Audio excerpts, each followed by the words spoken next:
Feeling unappreciated or taken for granted. Okay. I think a lot of men feel unappreciated from their wives.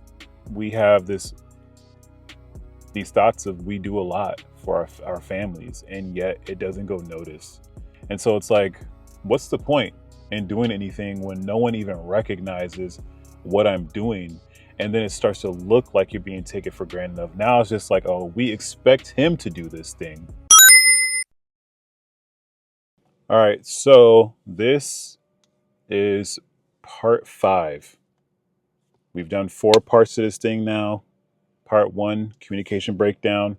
Part 2, emotional distance. Part 3 has been the criticizing, right? The blaming. Part 4, intimacy issues.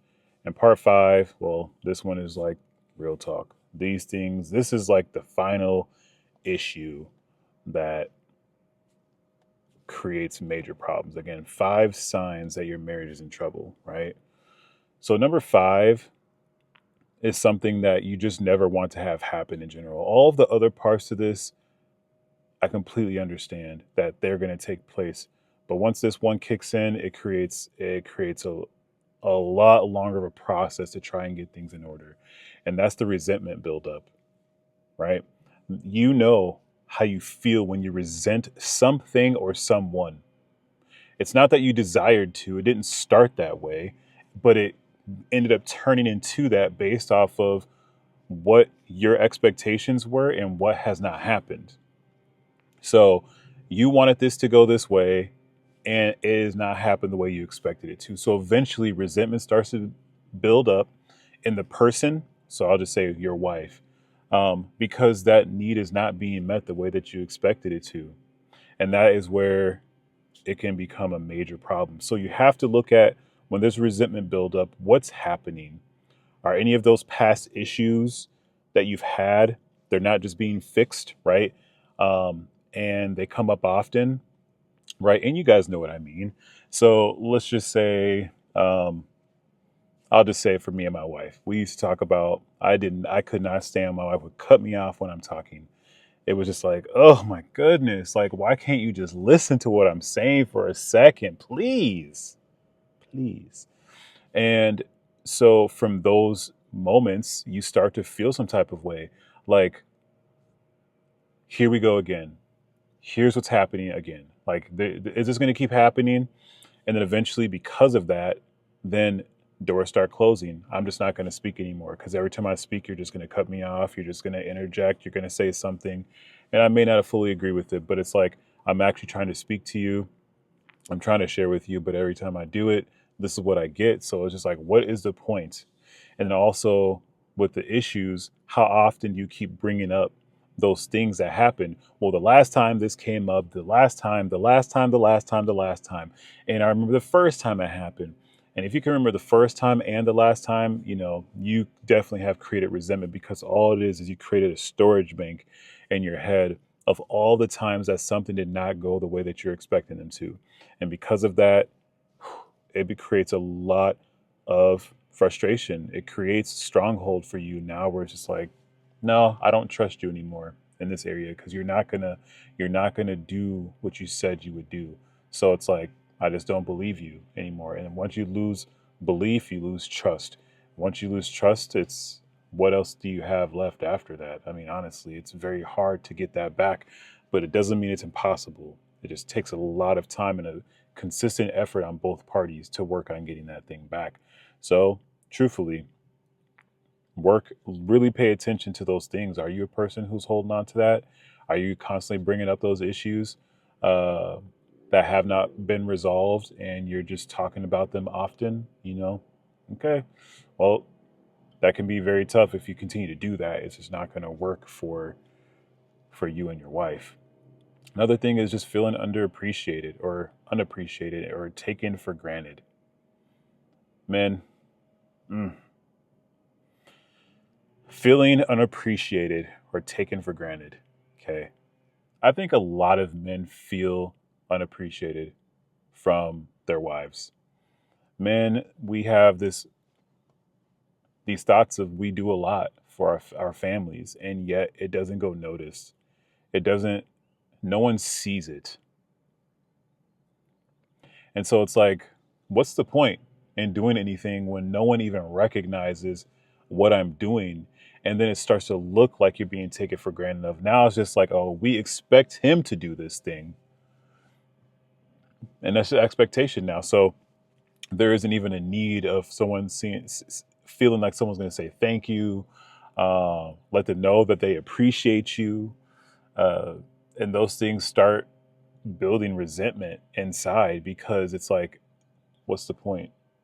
Like, I do it because I know it needs to be done, but it also feels good to know that my wife recognizes these things.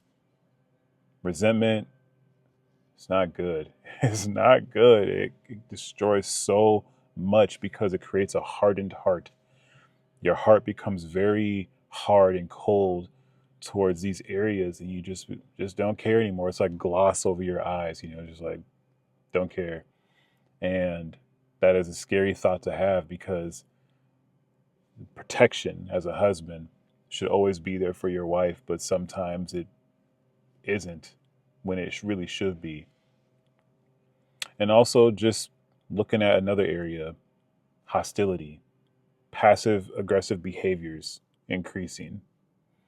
Is that stuff happening where you feel like you're hostile all the time with your wife, where it feels like anything that you guys talk about just doesn't seem like it's a simple conversation anymore? Now it's always like it goes from here to boom, just immediately, like you can't just have a regular conversation without it becoming a problem.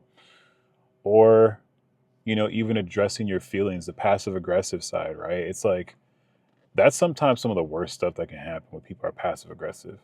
You just never know what you're going to get from them.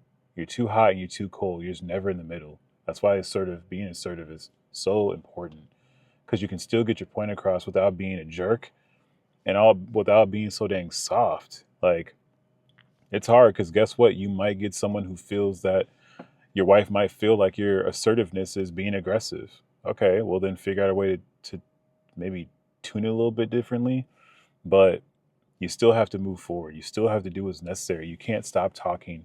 But if you feel like these things are happening where the hostility is kicking in and being passive aggressive, that stuff is going to create major resentment because now you can't talk to anyone without having a problem. So then doors just close. There's no reason to have more conversation with the individual if they can't figure those things out, like how to make it work, right? So here's a few ways to possibly look at how to get these things back in order. Now, number one, address the issue immediately, clearly, calmly. These are all things that you have to do. My wife, there was one thing that she said to me, because there's some days where I'd feel like really frustrated and I just wouldn't say anything. I just kind of let the frustration get to me a little bit. And then eventually she asked me, okay, I said, I'm fine. Asked me again, I'm fine, but I'm just being more quiet. And then she asked me again, I finally tell her what's really on my mind. And sometimes I would do that because I just felt like if I would say something right away, it wouldn't be healthy. I would probably blow up in those areas. But that's the issue. If we can do it, share what we have to say. The whole goal is to be able to share what we have to say, but do it in a way that's clear and calm. Because if you can't do that, then it just shows the level of immaturity, right? It doesn't mean that you're a bad person. It just means that you're still working on growing up in certain areas and learning the ways to address it because you don't want to keep having the same result happen. Every time you share, you get pissed off and she gets mad and it just creates resentment for both of you guys. If you can share what you have to say now, get out of the way, but do it in a way where it's like, look, baby, here's what I'm dealing with. Like, and I don't like this. She might still feel some type of way because of the years of resentment that was built up. So she's assuming that you're going to do something, but eventually she will see that you're not going to be like that all the time. So again, address the unresolved issues like immediately. Don't let those things go any further. If you have a bunch of those unresolved issues sitting out there, close them. It's like unsolved mysteries. The first 48, whatever those things are, they got open, close cases that have been sitting open for years that they can't figure out, but they're still open. People are still working those things. Don't stop working it. Continue to keep pursuing and getting those areas closed because she may have forgotten. She may not even know like it's a problem, and it's because you stopped saying something about it. Um, the other part is this: learning how to forgive and move forward. One thing I have to say is this: do you make mistakes? Your wife we already know she makes mistakes, but do you make mistakes too?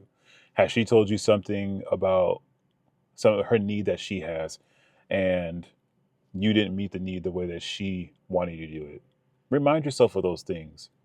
And that's why it should be easier to forgive someone and be able to move forward if you spend more time thinking about her and less time thinking about you. Now, we want her to do the same thing too, but it may not always work that way. But this is a way. Forgive her. Forgive her for how she's been acting. Forgive her for how she's been whatever. But it doesn't mean you don't share your feelings about those actions, because otherwise you'll keep the resentment and build it up even more. You don't want to do that. But doesn't mean that you can't forgive her for what took place. And moving forward, here's maybe how it needs to go forward in this situation. Instead of doing this, baby, why don't you try and do this? Give new options, new way of thinking about how to do that thing. And also just being more thankful, showing more thanks in general for what she brings to the table. Don't always rag on her, but what does she do that is good? Is there anything that she does that's good in the home? There has to be. And if you focus more on those things, you're not going to be so resentful for the things that she isn't doing. Because again, she's a human just like you. So again, address the issues immediately, be calm about it, but state it clearly what those things are. Forgive her and move forward. It doesn't mean you move forward with the issues keep happening over and over and over, but you find new solutions on how to fix the problem so that it doesn't keep happening over and over and over. And eventually you'll find that right sweet spot. And again, just being more thankful. Be more thankful about who she is, why you married her for. And if you married her for the wrong reasons, then that's tough, but it doesn't mean that she still hasn't brought something to the table as long as you guys have been together. So on that note, these are five signs that your marriage is in trouble, right? We spoke about these and I'll recap them one more time. So the first one was communication breakdown. Second one is emotional distance. Third one is the criticizing, the blaming. The fourth one is intimacy issues. And of course, the fifth one meaning the resentment buildup. These are 5 areas that you really need to focus on immediately in your house. If these 5 areas are causing you problems, then your marriage is in need of major overhaul, major repair. Because the last thing you want to do is get out there and think that things are fine, but yet these 5 areas have not been taken care of, or they are major problems in your life. You got 1 out of 5. All right. Still areas to improve, right? Every marriage is different, but don't let all of these sit for so long thinking that your marriage is okay. It's not going to be okay. It will not survive in this landscape and how social media is today. It will fall apart right before your eyes, and you don't want that. And if you do want it, then what are you doing? But at the end of the day, I really hope that this information has helped you guys. And if you like the series, let me know. Because I thought it was pretty cool doing it this way. But in the meantime, take it easy, fellas.